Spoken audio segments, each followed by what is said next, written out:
जय हिंद दोस्तों। Impact academy के ऑनलाइन प्लेटफॉर्म पे आप सभी का स्वागत है। हम पढ़ रहे थे एमएस ऑफिस के बारे में। तो हमने लास्ट वीडियो में देखा था एमएस वर्ड के बारे में बातें देखी। अब हम देखते हैं एमएस एक्सेल के बारे में। ठीक है, चलिए स्टार्ट करते हैं। देखिए, सबसे पहले आपको कुछ बातें ध्यान रखनी है कि अगर आपसे कह दिया जाए, जैसे कि वर्ड में, वर्ड क्या है? एक आपका MS word word processing software है। ठीक है, शब्द संसाधन सॉफ्टवेयर है, वर्ड प्रोसेसिंग सॉफ्टवेयर। इसके बारे में मैंने आपको बताया था। ठीक है, ऐसे ही अब अगर एक्सेल की बात करें तो एक्सेल क्या चीज है भाई? एक्सेल जो है वो है स्प्रेडशीट सॉफ्टवेयर। ठीक है, स्प्रेडशीट सॉफ्टवेयर या स्प्रेडशीट एप्लीकेशन। ठीक है, ये ध्यान रखिएगा। उसके बाद अगर आपसे पूछ लिया जाए कि भाई जो एक्सेल की फाइल है उसका मैक्सिमम साइज क्या हो सकता है, मैक्सिमम साइज, तो वो हो सकता है, इसका मैक्सिमम साइज 2 GB से लेकर 4 GB तक ये जा सकता है। ठीक है, 2 GB से लेकर 4 GB तक जा सकता है। जबकि एमएस वर्ड में तो क्या था, 25 MB के नियर बाय, 25 से लेकर 32 MB के आसपास, यानी ये मेगाबाइट में आपका, और ये गीगाबाइट तक जा सकता है। ठीक है, अगर यहाँ पे बात करें एक्सेल में जो डाटा रेंज होता है वो कैसे होता है, वो रोज एंड कॉलम्स की फॉर्म में होता है। वो किसकी फॉर्म में होता है? रोज एंड कॉलम की फॉर्म में होता है। ठीक है, तो अगर यहाँ पे आपसे रोज कह दें तो रोज है। ठीक है, और कॉलम आपके हो सकते हैं। ठीक है, अगर संख्याओं की बात कह दें आपसे तो ध्यान रखना कि नंबर ऑफ रोज इतनी पॉसिबल है और नंबर ऑफ कॉलम्स इतने पॉसिबल हैं। तो एक्सेल के अंदर ये सारी चीजें होती है। ऐसे ही अगर आपसे कह दें कि भाई डिफॉल्ट नेम क्या होता है, फाइल का डिफॉल्ट नेम क्या होता है, जैसे एमएस वर्ड में क्या था, डॉक्यूमेंट। एमएस वर्ड में क्या था?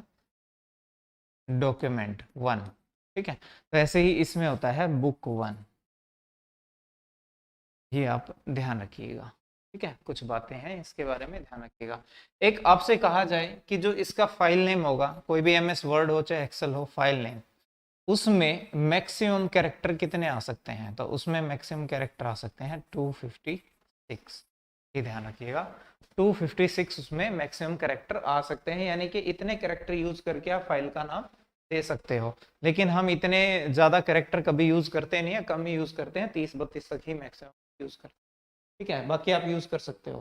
ठीक है, पढ़ना इसको भी वैसे ही है। ये भी क्या है आपका? वर्ड प्रोसेसिंग सॉफ्टवेयर, ये स्प्रेडशीट सॉफ्टवेयर है। और ये भी किसकी फॉर्म में है? टैब की फॉर्म में। जैसे एमएस वर्ड को आपने कैसे पढ़ा? टैब की फॉर्म में। तो वैसे आपको भी इसको कैसे पढ़ना है? Tab wise. एमएस वर्ड में 7 टैब थी, तो यहाँ पे देखो 1 2 3 4 5 6 और 7। इसमें भी कितनी टैब है आपकी? Total 7 tab. लेकिन टैब थोड़ी सी डिफरेंट है। होम टैब तो लगभग दिखने में एक जैसी सी ही है, थोड़ा सा फर्क है यहाँ पे। देखिए, इसमें होम टैब में क्या क्या आता है? सबसे नंबर 1 पे आता है क्लिपबोर्ड। ठीक है, क्लिपबोर्ड ये वही cut copy paste format painter, सबके लिए ये क्लिपबोर्ड है। फॉर्मेट पेंटर आपको बताया था कि मान लो यहाँ पे कोई आपने कुछ लिखा हुआ है, उसके अंदर कोई फॉर्मेट कोई डिजाइन जो है वो लगा हुआ है, वो एज इट इज आप कॉपी करना चाहते हो। ठीक है, तो वो आप फॉर्मेट पेंटर की सहायता से कर सकते हो। ठीक है, तो ये क्लिपबोर्ड हो गया। यहाँ पे क्लिपबोर्ड में मैक्सिमम कितने आ सकते हैं? 20। ये हो गया आपका क्विक एक्सेस। एमएस एक्सेल में भी वही है, क्विक एक्सेस टूल बार इसको बोल देते हैं। ठीक है, यहाँ पे ये सारा आपका कमांड है, इनको क्या बोलते हैं? रिबन। ठीक है, ये होगी आपकी सारी टैब्स। ये क्या हो गए आपके? कॉलम्स, ABCDFGH जो है ये सारे क्या है आपके? कॉलम। और ये क्या है? सारे आपकी रोज। इधर है आपकी रोज। ठीक है, और ये है आपके कॉलम्स, ये वाले। ठीक है, अब यहाँ पे आपसे हो सकता है एग्जाम में कह दें भी एमएस एक्सेल के अंदर किसी भी कॉलम को किस नाम से दिखाया जाता है, तो वो किन से दिखाया जाता है? ABCD की फॉर्म में। ठीक है, ABCD की फॉर्म में दिखाया जाता है, कैरेक्टर्स की फॉर्म में। पर रोज को किससे प्रदर्शित करते हैं, डिस्प्ले करते हैं? नंबर्स से। ठीक है, किससे? नंबर्स से। दूसरा एक ये आपको ध्यान रखना है, यहाँ पे देखिए 3 शीट आपकी बाय डिफॉल्ट ओपन है। ठीक है, एग्जाम में आपसे कह सकता है कि जब भी हम कोई एमएस एक्सेल का डॉक्यूमेंट बनाते हैं तो बाय डिफॉल्ट कितने शीट रहते हैं, तो 3 शीट यहाँ पे रहते हैं। और ये जो बटन होता है ये किसका होता है, ऐड न्यू शीट। आप नई शीट भी ऐड कर सकते हो और इन सीट को आप रीनेम भी कर सकते हो, यानी इनके नाम भी आप बदल सकते हो। ठीक है, सीटों को नाम आप दे सकते हो। ये हो गया। उसके बाद आपसे ये पूछा जा सकता है कि एमएस एक्सेल के अंदर डाटा स्टोर कहाँ होता है। ठीक है, एमएस एक्सेल के अंदर डाटा स्टोर कहाँ पे होता है, वो किसी ना किसी सेल में होता है। ये क्या है, एक सेल। ठीक है, डाटा स्टोर कहाँ पे होगा, किसी ना किसी सेल में। और सेल किसको बोलते हैं, रोज और कॉलम्स। ठीक है, इनके इंटरसेक्शन को। ये एग्जाम में आ चुका है, पूछा जा चुका है कि एमएस एक्सेल में रो और कॉलम का इंटरसेक्शन क्या कहलाता है, तो एक सेल। और डाटा एंट्री की यूनिट क्या है, सेल, क्योंकि डाटा एंटर करेंगे हम इस सेल के अंदर। हाँ, हो सकता है आपसे अब ये पूछ ले कि जो ये सेल है आपकी, जो ये सेल है, इसके अंदर आप विदाउट एंटर किए कितने कैरेक्टर डाल सकते हो, तो आप 256 इसमें डाल सकते हो। लेकिन एंटर कर करके आप टोटल इतने कैरेक्टर आप इसमें डाल सकते हो। ठीक है, तो ये है। तो यानी कि यहाँ पे यूनिट आपकी क्या है, सेल। ये सारी की सारी क्या है, यहाँ पे सेल है। तो ये एक्सेल के अंदर थोड़ा सा डिफरेंस है। एमएस वर्ड में तो क्या होता है, एक पूरा का पूरा प्लेन पेज होता है जिसपे आप राइट करते हो। ठीक है, पर यहाँ पे सारा किसकी फॉर्म में है, सेल्स की फॉर्म में है। और ये ऐसा क्यों है, क्योंकि एमएस एक्सेल जो है वो, उसका हम ज्यादा यूज किसके लिए करते हैं, कैलकुलेशंस के लिए। ये हमारी जो डेली की कैलकुलेशंस हैं, अकाउंटिंग है, उसको इजी बनाता है। तो आपसे एग्जाम में हो सकता है कह दें कि इनमें से कौन सा सॉफ्टवेयर अकाउंटिंग के लिए उपयोग किया जा सकता है, या मैथ के फॉर्मूलाज वगैरह लगा के डाटा एनालिसिस के लिए हम किसको यूज कर सकते हैं, तो हम एमएस एक्सेल को यूज कर सकते हैं। और इसमें डाटा जो है वो किस फॉर्म में होता है, रोज और कॉलम्स की फॉर्म में होता है। और पर्टिकुलर डाटा एंटर कहाँ पे होता है, किसी ना किसी सेल में होता है। और सेल क्या होता है, रो और जो कॉलम है उनका इंटरसेक्शन होता है। ठीक है, तो पहली टैब है यहाँ पे आपकी है क्लिपबोर्ड, वही फॉर्मेटिंग से रिलेटेड है, डिजाइनिंग से ही। दूसरी जो टैब है वो क्या है आपकी, फॉन्ट। ये आपकी एमएस वर्ड वाली ही है सेम। ठीक है, वही डिफॉल्ट फॉन्ट आपका कैलिब्री है। ठीक है, और डिफॉल्ट साइज भी 11 है। ये आपका टेक्स्ट साइज बढ़ाने के लिए, कम करने के लिए, ये हाइलाइटर कलर को हाईलाइट करने के लिए। ठीक है, तो ये फॉन्ट हो गया। तो पहला ग्रुप हो गया क्लिपबोर्ड, दूसरा ग्रुप हो गया फॉन्ट ग्रुप। इसमें बोल्ड, इटैलिक, अंडरलाइन। ठीक है, बोल्ड मतलब डार्क, थोड़ा डार्क कर देगा जो भी आपने लिखा है। इटैलिक मतलब उसको टेढ़ा कर देगा। ठीक है, अंडरलाइन उसके अंदर नीचे लाइन देना। ये चीज है। यहाँ पे टेबल का ऑप्शन दिया हुआ है। ठीक है, तो टेबल आप इसमें भी ड्रॉ कर सकते हो। रोज और कॉलम्स इसमें भी आप ड्रॉ कर सकते हो वैसे ही। ये हो गया आपका टेक्स्ट कलर। यहाँ पे क्या हो गया, ये टेक्स्ट कलर। तो आपसे पूछा जाए टेक्स्ट कलर कहाँ से चेंज करते हैं एमएस एक्सेल में, तो होम टैब के अंदर जाकर फॉन्ट जो हमारा ग्रुप होता है उसमें से। ठीक है, तो ये यहाँ तक तो ठीक है, आपका हो गया। उसके बाद फिर देखो वही ऑप्शंस हैं, कुछ थोड़ा सा चेंज आ गया अब यहाँ पे ऑप्शंस में। वहां पे बुलेट्स एंड नंबरिंग था, यहाँ पे क्या आ गया देखो। यहाँ पे आप जान सकते हो क्या, कि जैसे मान लो आपने ये सेल सेलेक्ट कर रखी है और आपने इसमें कुछ टाइप करना है। अगर आप ये वाला ऑप्शन सेलेक्ट करते हो तो जो टाइप होगा वो टॉप पे होगा। इस पे सेलेक्ट करते हो तो टाइप होगा इसके मिडल में। और ये वाला सेलेक्ट करते हो तो टाइप होगा बिल्कुल नीचे। तो एक तो ये ध्यान रखना आप। ठीक है, और दूसरा ये आपकी अलाइनमेंट, टेक्स्ट अलाइनमेंट। देखो अलाइनमेंट वैसे भी लिखा ही हुआ है यहाँ पे, अलाइनमेंट। ठीक है, ये ध्यान रखना। एक एक आपका दिया हुआ है text rap, wrap text. Wrap text का मतलब ये है कि आगे ना जाके यहाँ से स्टार्ट हो जाए, नेक्स्ट लाइन से शुरू हो जाए। यानी एक तो आप टाइप करते करते अंदर चला जाए, वो आपको दिखे ना। एक आप उसको रैप टेक्स्ट कर दोगे तो वो यहाँ से आगे आना शुरू हो जाए, इस टाइप से। ठीक है, पर ये इतने ज्यादा नहीं पूछे जाते हैं। जो मेन आपसे पूछा जाएगा वो एक तो अलाइनमेंट हो गया, और एक आपका ये इंडेंटेशन। ठीक है, वो हो गया। मर्ज और सेंटर ये किस लिए यूज करते हैं, जब आप चाहते हो जैसे कि ये चार, मैं चाहता हूं कि भाई ये 1 2 3 4 सेल है, इनको मर्ज करके मैं एक सेल बना दूं, तो हम किस ऑप्शन का यूज करते हैं, मर्ज का। और यहाँ पे सबसे इंपॉर्टेंट ही आपके लिए ये है। आपसे पूछ सकते हैं कि मर्ज जो है वो कमांड है वो कहाँ पे होती है, तो मर्ज कमांड होती है होम टैब के अंदर जाकर। अलाइनमेंट जो हमारा ग्रुप है कमांड का, वहां पर ये होती है। ठीक है, उसके बाद फिर ये है फॉर्मेट। ठीक है, यह फॉर्मेट, भाई जो डाटा आपने यहाँ पे डाला हुआ है उसका टाइप। ठीक है, वो कैसा रहेगा, वो टेक्स्ट रहेगा, वो नंबर रहेगा, वो करेंसी रहेगा, वो क्या चीज रहेगा, वो परसेंटेज में रहेगा, तो ये पॉइंट्स के बाद डेसिमल में कितने पॉइंट्स रहेंगे, वो परसेंटेज रहेगा, वो करेंसी रहेगा, वो कैसे रहेगा, ये नंबर की स्टाइलिंग है। ठीक है भाई, कैसा वो डाटा का टाइप रहेगा। हाँ, यहाँ पे आपसे अगर पूछ लिया जाए कि एमएस एक्सेल के अंदर कि आप किस कॉलम के अंदर जो है वो आप फॉर्मूलाज लगा सकते हो, कैलकुलेशन जो मैथ के आपके फॉर्मूलाज हैं वो किस में लगा सकते हो, तो अब वो उन्हीं कॉलम्स पे आप उन्हीं रोज या कॉलम्स पे आप लगा सकते हो जिनके अंदर न्यूमेरिक वैल्यूज होंगी, यानी कि नंबर्स होंगे, वो चाहे दशमलव वाले हों या बिना दशमलव के, होने चाहिए नंबर। ठीक है, टेक्स्ट के ऊपर वो नहीं होगा। ठीक है, टेक्स्ट के ऊपर कैलकुलेशंस नहीं होती। ठीक है, उसके बाद फिर ये है स्टाइलिंग।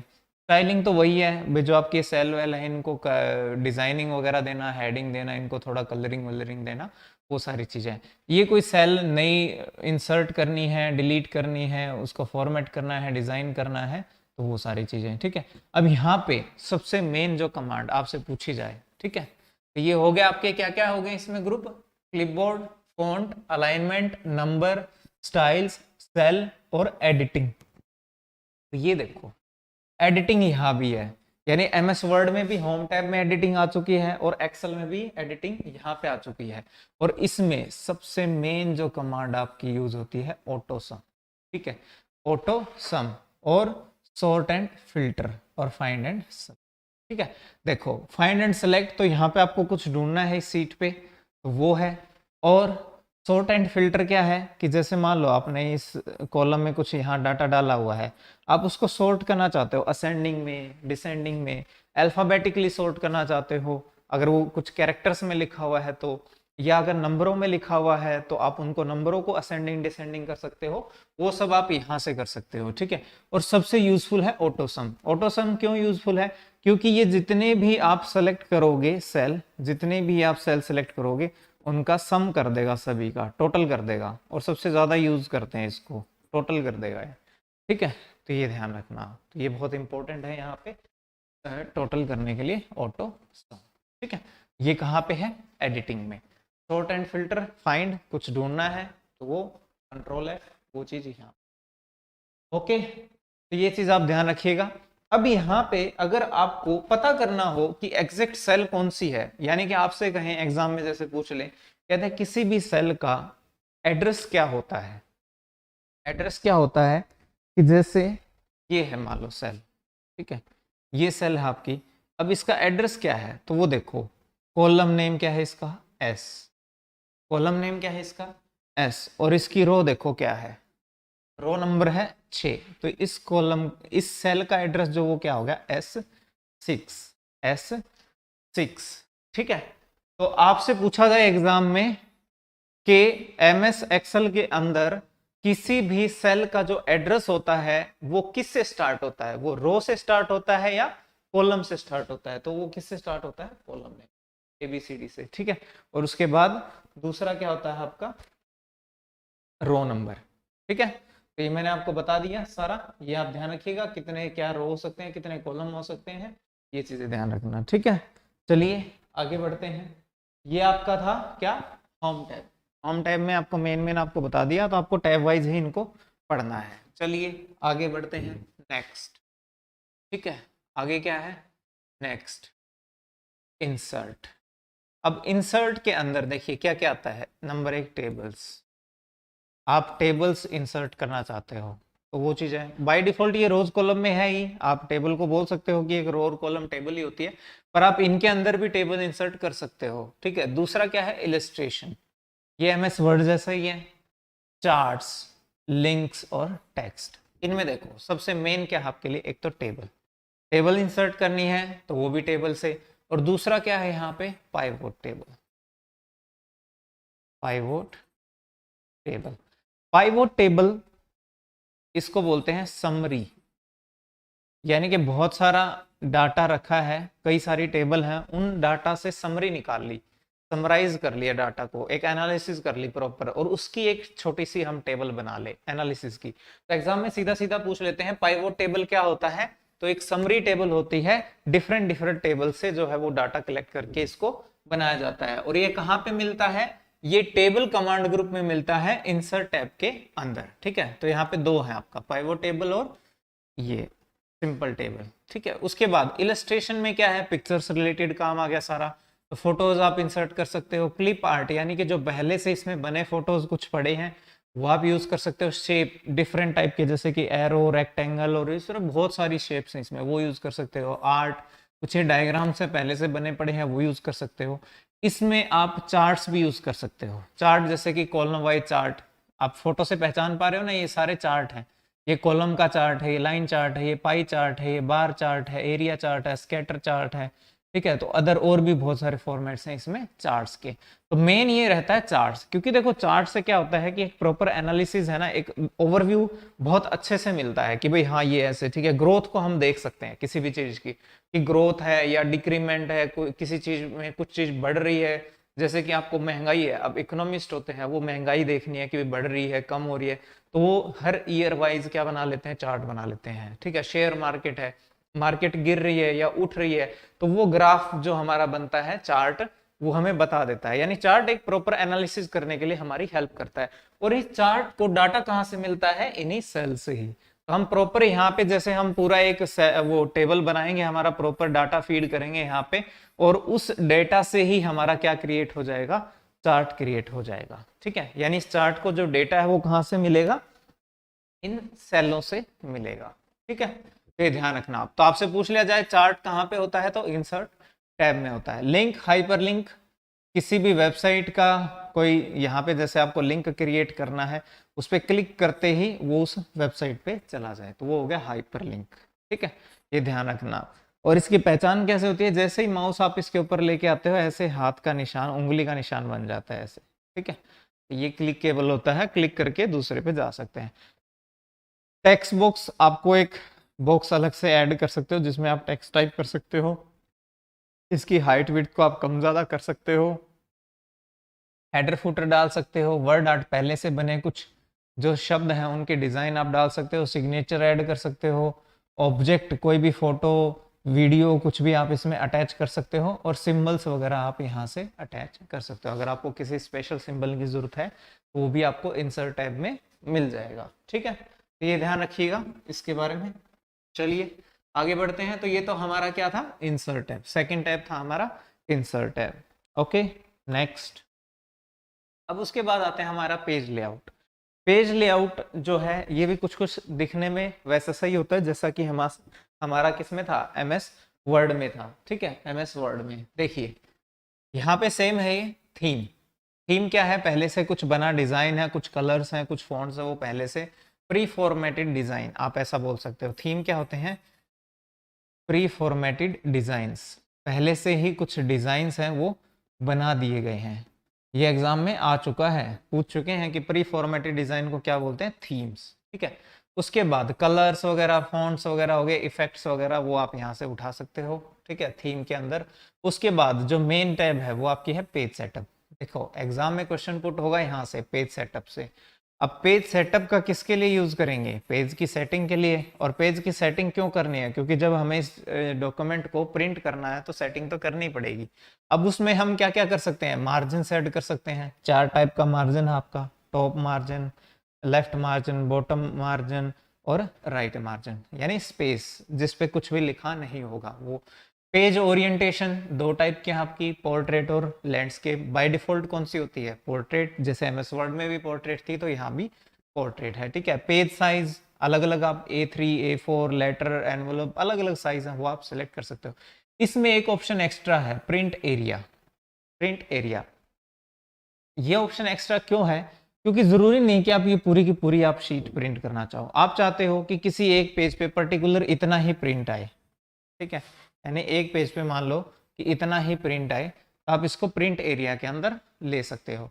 और एक ये क्या होता है, एफएक्स, ये होता है फॉर्मूला बार। ध्यान रखिएगा, ये क्या है, फॉर्मूला बार। और जब भी आप किसी सेल के अंदर कुछ भी टाइप कर रहे होते हो तो वो डाटा यहाँ पे, वो डाटा भी आपको है शो करेगा, यहाँ पे दिखाएगा, वो डाटा भी शो करेगा। और जो भी फॉर्मूले आप लगाओगे तो वो फॉर्मूले भी दिखाएगा, क्योंकि ये क्या है, फॉर्मूला बार है। और देखो जो करंट सिलेक्टेड सेल होगी यहाँ पे क्या दिखाएगा, उस सेल का एड्रेस। ये ध्यान रखिएगा, सेल एड्रेस, करंट सेल। ठीक है, जैसे अभी ये वाली सिलेक्टेड है तो देखो A और 1 दिखा रहा है, A1, क्योंकि पहला कॉलम A है और रो नंबर है 1 टाइप से। ठीक है भाई, ये ध्यान रखिएगा। आगे बढ़ते हैं। बैकग्राउंड ऐड कर सकते हो, ब्रेक कर सकते हो पेजेस को। ठीक है, ये ध्यान रखना। प्रिंट टाइटल्स, टाइटल्स को आप प्रिंट कर सकते हो। तो पेज सेटअप में जो मेन इंपॉर्टेंट आपका क्या रहेगा, मार्जिन, ओरिएंटेशन, साइज और प्रिंट एरिया। प्रिंट एरिया इसमें नया है, ठीक है, ये वर्ड में नहीं है, तो ये ध्यान रखना। ठीक है, आगे बढ़ते हैं। नेक्स्ट, दूसरा है स्केल टू फिट, यानी कि जब आप इसको स्क्रीन को दिखाना चाह रहे हो तो आप इसमें जूम हो गया, स्केल कर सकते हो इसको, विड्थ और हाइट इसको आप दे सकते हो शीट को। ठीक है, और इसको स्केल भी, यानी जूम कितना कम ज़्यादा करना है वो। आगे है शीट ऑप्शंस, और शीट ऑप्शंस में भी देखो दो चीज़ दी हुई है, ग्रिड लाइंस और हेडिंग्स। हेडिंग ऊपर दी हुई है, ठीक है, और ग्रिड लाइंस। ग्रिड लाइंस क्या होते हैं, इनके अंदर भी आप लाइंस दिखा दो ऐसे। ठीक है, वो चीज़ें अब व्यू पे चेक हो रखा है, यानी कि अभी हेडिंग भी दिख रही है और ग्रिड लाइन भी दिख रही है। ये जो आपको दिख रही है ना, ये लाइंस, ये आपको दिखाई दे रही है। जैसे आप इसको अनचेक कर दोगे, ये आपको लाइंस नहीं दिखाई देंगी। और प्रिंट और चेक कर दोगे तो इसका मीनिंग ये है कि जब आप प्रिंट लोगे तब ये हेडिंग और ग्रिड लाइंस जो है वो प्रिंट होंगी साथ के साथ। ठीक है, ये बहुत इंपॉर्टेंट चीज है, ध्यान रखिएगा, क्योंकि अगर सीधा सीधा आप प्रिंट करोगे तो प्रिंट के अंदर ये लाइनिंग नहीं आएंगी। ये सिर्फ आपको यहीं पे दिखा रहा है, प्रिंट में नहीं दिखाएगा। आपको लगेगा कि भाई प्रिंट में क्यों नहीं आया, क्योंकि यहां से हमने उसको सेलेक्ट नहीं किया था। तो ये ध्यान रखना, आपसे पूछा जाए कि भाई कोई एमएस एक्सेल का डॉक्यूमेंट है, आप प्रिंट करना चाहते हो, और प्रिंट करते वक्त जो ग्रिड लाइंस हैं, जो ये लाइनिंग्स हैं, ये यूं की यूं दिखाई देनी चाहिए। वो ऑप्शन हमें कहाँ मिलेगा, तो पेज लेआउट में शीट ऑप्शन। ठीक है, तो ये अरेंज हो गया। ये ऑब्जेक्ट्स को अरेंज करने के लिए है, कुछ यहाँ पे ऑब्जेक्ट्स रखे हैं, कोई चार्ट है या कोई पिक्चर्स हैं, उनको आगे पीछे भी, कौन आगे रहे कौन पीछे रहे, लेयरिंग के लिए। ठीक है, उसके लिए यूज करेंगे, कोई खास जरूरत नहीं पड़ती एग्जाम में इसकी इतनी। ठीक है, चलिए आगे। नेक्स्ट, आगे देखिए भाई, आगे बढ़ते हैं। ये बहुत इंपॉर्टेंट है। ठीक है, ये बहुत इंपॉर्टेंट है, क्यों? क्योंकि एमएस एक्सेल का यूज ही हम कैलकुलेशन के लिए करते हैं, और कैलकुलेशन में सबसे ज्यादा हम क्या करते हैं, फॉर्मूले ही तो यूज करते हैं। ठीक है, यानी फॉर्मूले ही हमें अप्लाई करने हैं, इसलिए तो हम एक्सेल पे आए हैं, नहीं तो एमएस वर्ड में टाइपिंग तो हम सीधा कर ही रहे थे। तो वो चीज़ें हैं। ठीक है, ये टैब हमारे लिए बहुत इंपॉर्टेंट है। तो सबसे पहली जो टैब है वो क्या है इसकी, फंक्शन लाइब्रेरी, यानी कि बहुत सारे फंक्शन पहले से ही इसमें बना के छोड़ दिए गए हैं, जैसे कि ऑटोसम फंक्शन है, ये आपका होम टैब में भी था, जरूर ध्यान रखिएगा इस चीज को, और ये यहाँ पे भी है। ठीक है, रिसेंटली यूज्ड, यानी अभी अभी जो आपने यूज किए हैं वो सारे function, finance related, logical and logical, जैसे कि इफ, एल्स, इफ, एंड, और, नोट, ये लॉजिकल हो गए आपके वो सारे। ठीक है, टेक्स्ट, टेक्स्ट जैसे कि टेक्स्ट के ऊपर भी बहुत सारे फॉर्मूलाज लग सकते हैं, जैसे कि मान लो मैंने ये नाम लिख लिया अनिल, अब इसके ऊपर भी बहुत सारे फॉर्मूला लग सकते हैं। इसके साथ हम कुछ और, अब इसको बोलते हैं स्ट्रिंग, वैसे तो क्या बोलते हैं इसको, टेक्स्ट स्ट्रिंग। ठीक है, अब एक स्ट्रिंग को दूसरी स्ट्रिंग से हम जोड़ सकते हैं। ठीक है, तो उसका भी फॉर्मूला हमारे पास यहाँ पे मिलेगा टेक्स्ट फॉर्मूला में। ठीक है, इनको हम ट्रिम भी कर सकते हैं। ट्रिम का मतलब ये होता है कि एक्स्ट्रा जो स्पेस है, एक्स्ट्रा वाइट स्पेस, उसको रिमूव करना। ठीक है, लेफ्ट और राइट में जो एक्स्ट्रा वाइट स्पेस है उसको रिमूव करना। ठीक है, ये यूज करते हैं। दूसरा, अगर आपसे कुछ ऐसा कुछ पूछ ले, जैसे कि ये नेम है मान लो ANI, और थोड़ा सा यहाँ पे स्पेस है और L है, अब आपसे कहते हैं कैरेक्टर कितने हैं, तो 1 2 3 4 और 5। ठीक है, टोटल कितने हैं 5। आपको लगेगा कितने हैं 4, नहीं, यहाँ पे क्या है 5, क्योंकि यहाँ पे जो स्पेस है वो भी एक कैरेक्टर का काम कर रहा है, और जितने स्पेस होंगे उतने ही कैरेक्टर होंगे। ये चीज जरूर ध्यान रखिए। ठीक है, वो दिखाई नहीं देगा पर इतना, लेकिन वो काउंट में जरूर आएगा। हाँ, अगर वो आगे पीछे है तो उसको हम ट्रिम कर सकते हैं, हटा सकते हैं, वो काउंट नहीं होगा। पर मिडल में है अगर स्पेस, तो वो काउंट होगा। ठीक है, कैरेक्टर की तरह काउंट होगा। तो ये हो गया डेट एंड टाइम के, करंट डेट टाइम क्या है, 2 डेट टाइम है उनको जोड़ना है, अपने आप डेट आ जाए यहाँ पे, इस टाइप से वो सारे चीज हम यहाँ से फॉर्मूले हैं हमारे पास फंक्शन। ठीक है, लुकअप फंक्शंस हैं, मैथ के बहुत सारे, टिग्नोमेट्री, साइन कोस थीटा जो भी हैं वो सारे आपके यहाँ पे, यानी मैथ्स के बहुत सारे फॉर्मूले यहाँ पे हैं। अब जो स्टैंडर्ड चीज जो मेन आपको यहाँ पे ध्यान रखनी है वो ये ध्यान रखनी है कि एग्जाम में जैसे ये पूछा जाएगा आपसे कि किसी भी, मान लो कि आपको इस सेल के ऊपर एक फॉर्मूला अप्लाई करना है, ठीक है, जैसे इस सेल में आपने लिखा हुआ है 5 2 6 7 8 9 1 2 3। अब यहाँ पे आपको इनके ऊपर है ना, इस कॉलम में इन रोज के ऊपर आपको कुछ ना कुछ फॉर्मूला लगाना है। तो आप वो कैसे सेलेक्ट करोगे, कैसे इन सब पे इकट्ठा लगाओगे फॉर्मूला? तो आप ऐसे लगाओगे, कोई भी फॉर्मूला स्टार्ट होगा इक्वल टू से, ठीक है।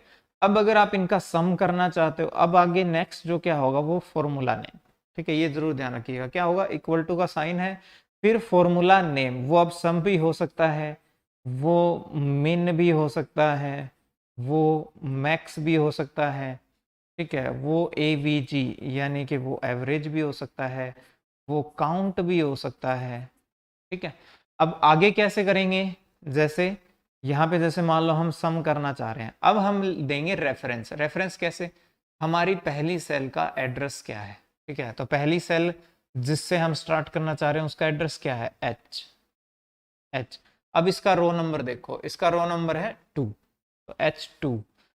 अब ये जो डबल डॉट हैं ये बताएंगे कि भाई यहाँ से तो स्टार्ट करना है और कहाँ तक जाना है। जैसे कि यहाँ तक मान लो करना है आपको, तो ये क्या है तो H ही ये भी, ठीक है।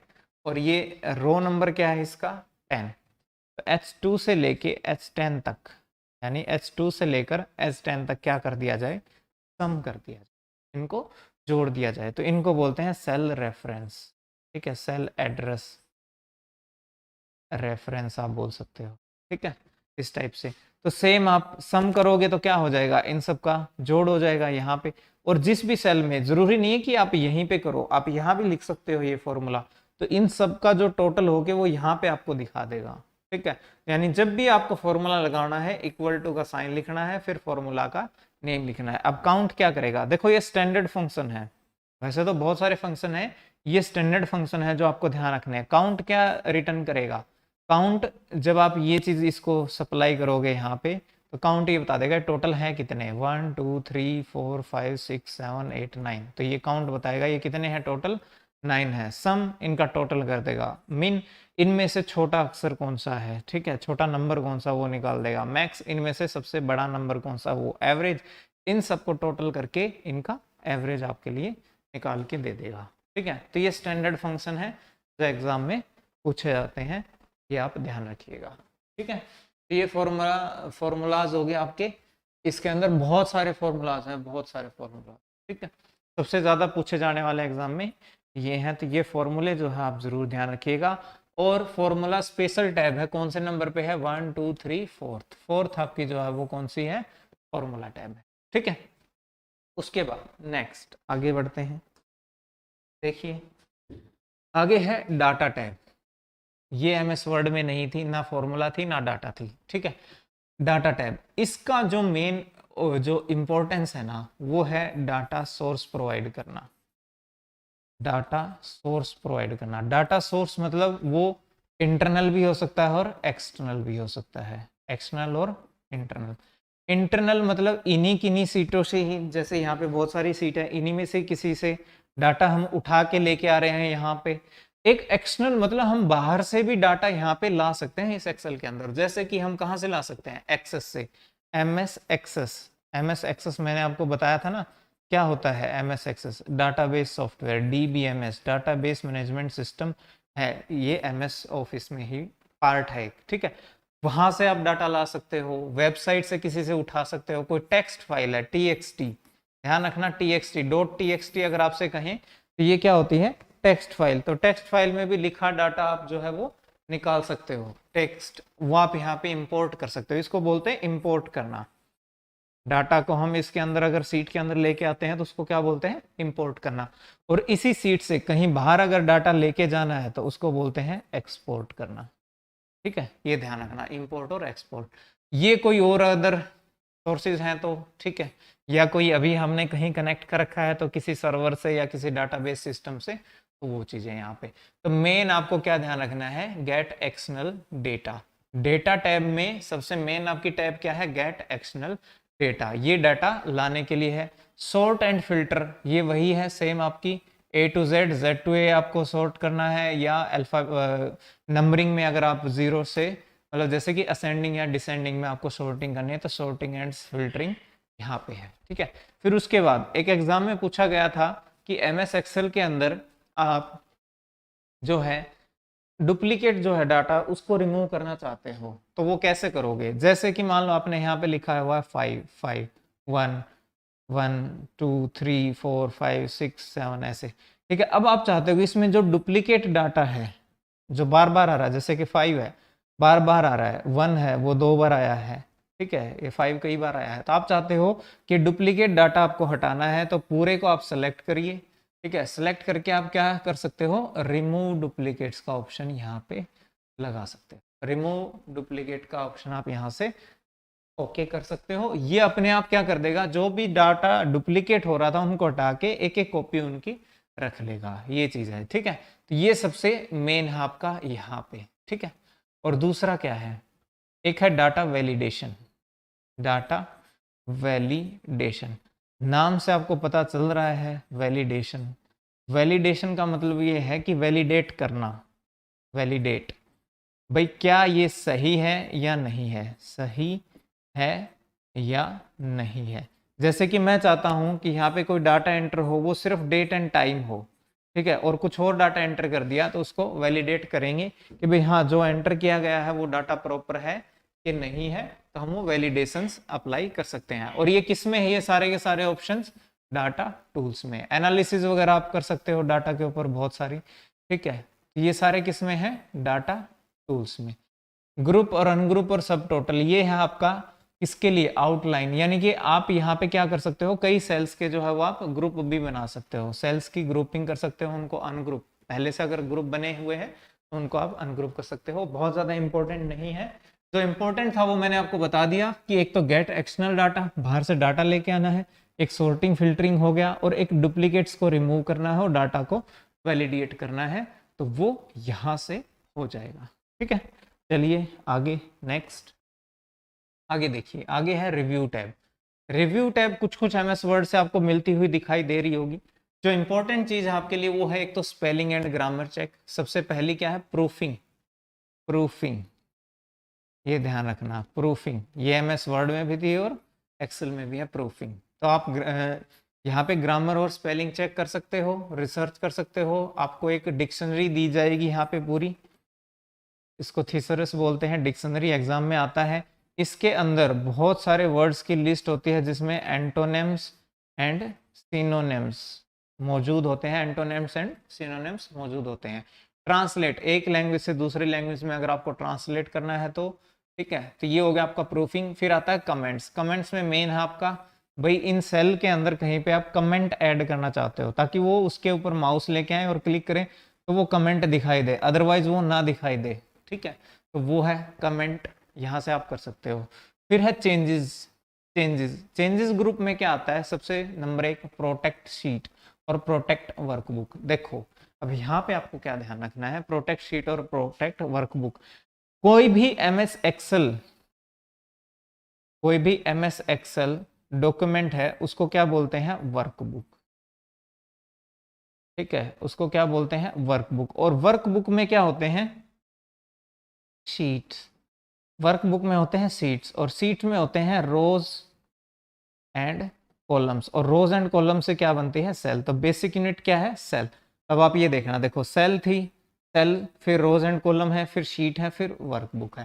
तो अब आप प्रोटेक्ट यानी कि पासवर्ड वगैरह लाना चाहते हो, वह आप सोचते हो कि भाई सीट में कोई चेंज ना कर पाए, तो आप सीट को प्रोटेक्ट कर सकते हो अकेला, और आप इसको भी प्रोटेक्ट कर सकते हो, वर्कबुक को भी प्रोटेक्ट कर सकते हो, ठीक है, और इसको शेयर भी कर सकते हो कहीं भेजना हो।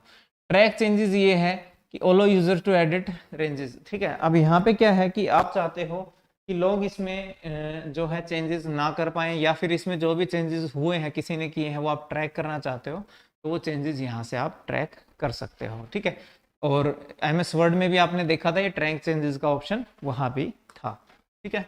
चलिए आगे बढ़ते हैं। व्यूज। व्यू का मतलब ये है कि भाई देखने से रिलेटेड है ये, भाई आपको ये डॉक्यूमेंट है वो दिखाई कैसे देगा, इस व्यू का ही पार्ट ये, जैसे जूम है कि इसको आपको कम करना है, मिन करना है या मैक्स करना है जूम को, तो ये जूम यहाँ भी है वहाँ भी है, ठीक है।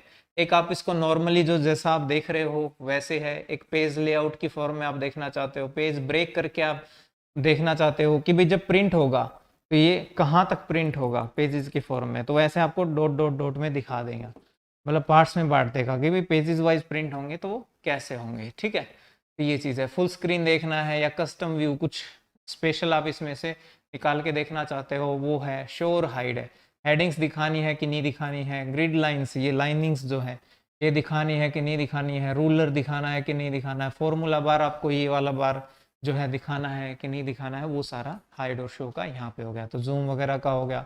विंडोज़, अगर इसकी बहुत सारी विंडोज़ ओपन है तो उनको अरेंज करना, ठीक है, वो सारा हो गया, या इनको स्प्लिट करना विंडोज़ को, तो ये हो गया। लास्ट की जो मेन आपके लिए इंपॉर्टेंट है, जैसे कि एमएस वर्ड में भी था और एमएस एक्सेल में भी है, वो मैक्रोज।